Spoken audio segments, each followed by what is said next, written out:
Hi everybody. We're talking about Jackson Katz, who is the expert on violence in media and masculinity. He goes all over the world talking about this and saying how traditional masculine traits are toxic. He's also 5'3" tall. That's just a fact. Just tried to get all the facts about him that I could. You can make your conclusions. Number 3 on his list of 10, what are we doing? 10 things men can do to prevent gender violence.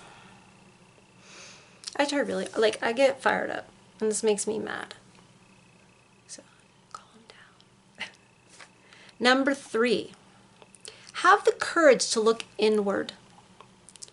Question your own attitudes. Don't be defensive when something you do or say ends up hurting someone else. Try hard to understand how your own attitudes and actions might inadvertently perpetuate sexism and violence and work towards changing them.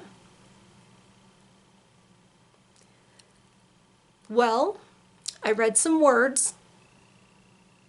I made noise coming out of my mouth, but it was one of those things when they say a lot of words and they didn't say anything.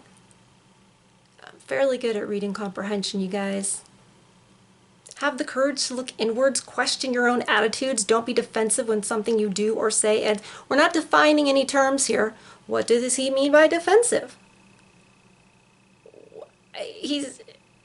What does he say about something you say ends up hurting someone else? You cannot read everyone's mind and know exactly what's going to hurt them. All this trigger warning. I don't know that, your puppy was run over by a train and now I can't talk about I don't know. How you choose to react to something somebody says is up to you. That is a huge thing that women don't get. I didn't get it until about 1.5 years ago. And it took a lot of back and forth between my fiance and me.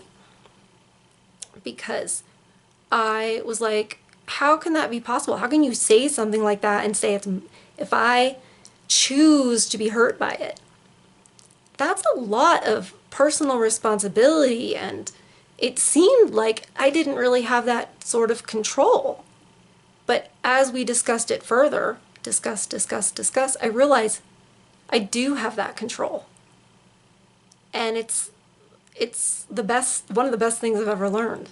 Because just because somebody says something doesn't mean I have to let it hurt me. And this guy's all about that. Like, you're supposed to know what not to say, and if you accidentally say something you're not supposed to say, you gotta learn all about it so you can, I guess, read minds better in the future. Whatever.